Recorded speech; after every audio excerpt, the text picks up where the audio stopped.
O fonógrafo, criado por Thomas Edison em 1877, foi o primeiro aparelho a permitir o armazenamento de uma música. Logo depois surgia o grafofone e, em seguida, o gramofone, que possibilitava a duplicação em discos metálicos. O LP aparecia no final dos anos 40 e a fita cassete em 1963.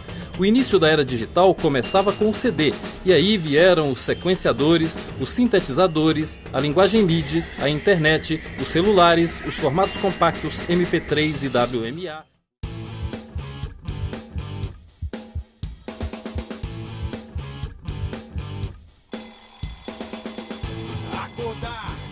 Durante grande parte do século passado, o setor fonográfico manteve o papel de selecionar os artistas e bandas a serem contratados. Focando o mercado consumidor, essas empresas tinham o poder de escolha do que deveria ser gravado e lançado. Um bom músico, sem recursos financeiros, quase sempre encontrava as portas fechadas ou teria que se submeter a contratos extremamente injustos. O recurso mais acessível era a gravação em fita cassetes.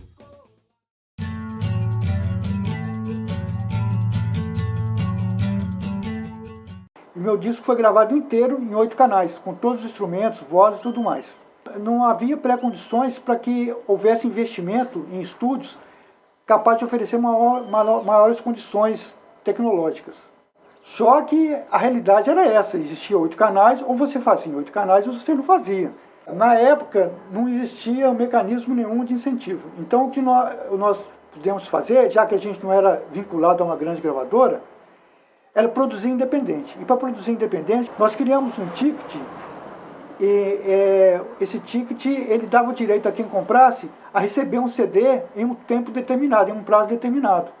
Então nós vendemos coisa de 800 discos assim. A gente pedia aos amigos para venderem para a gente, e os amigos compravam e vendiam para a gente. Então a gente foi criando agentes multiplicadores dessa corrente. Trouxe uma rede social, exatamente, numa época que não existia internet.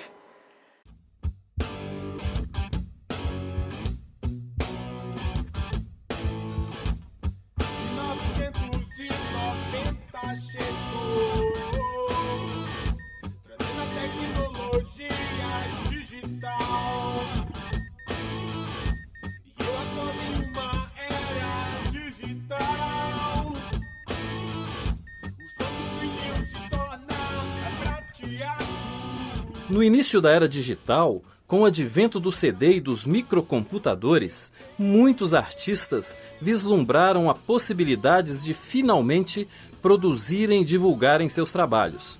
Já era possível conseguir uma qualidade melhor nas gravações caseiras, mas ainda havia dificuldade de acesso aos grandes meios de comunicação de massa, como o rádio e a TV.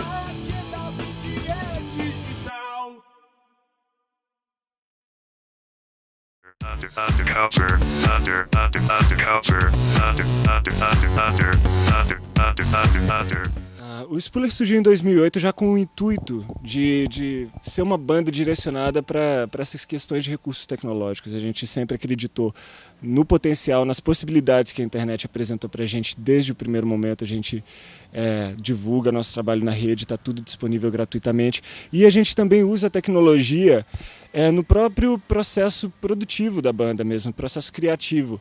Como começamos só eu e Gustavo, então era guitarra e bateria, a gente colocou outros instrumentos e levamos um computador para cima do palco para poder auxiliar nesse processo do show ao vivo. E aí, pouco depois, com a entrada do Salomão, a gente investiu mais, na verdade, em sons de sintetizadores, em loops, em programações eletrônicas. Isso foi só acrescentando no som da gente com essas possibilidades da tecnologia. O disco que a gente está lançando, Undercover, que a gente lançou em abril agora, tem muito dessa questão. Ele foi completamente feito em casa. Todas as partes, a gente só gravou alguns vocais, alguns instrumentos mais complicados em estúdio, mas a gente comandou todo o processo nós mesmos, tendo liberdade de escolha de timbres e de todos os elementos que compõem mesmo, e a gente acabou adotando mais elementos eletrônicos no meio do processo. Eu acho que outra contribuição que a tecnologia tem para o Spuller, assim, para o projeto, é um suporte também em outros aspectos. Assim. Então a distribuição, por exemplo, da nossa música, ela não acontece daquela forma tradicional do disco indo para uma grande, né, store assim, e tudo mais. A gente disponibiliza na internet, as pessoas conversam com a gente através da plataforma tecnológica. E assim, eu acho que de certa forma o que a gente vivencia, outras bandas também independentes, não só de Belo Horizonte, mas do Brasil, acho que até do mundo inteiro, é uma tendência nesse sentido, se apropriar do suporte tecnológico, não só para o processo de composição, né, ou de apresentações ao vivo, mas também para um outro ciclo que é muito maior, que é o ciclo da distribuição, da comunicação, da divulgação do produto.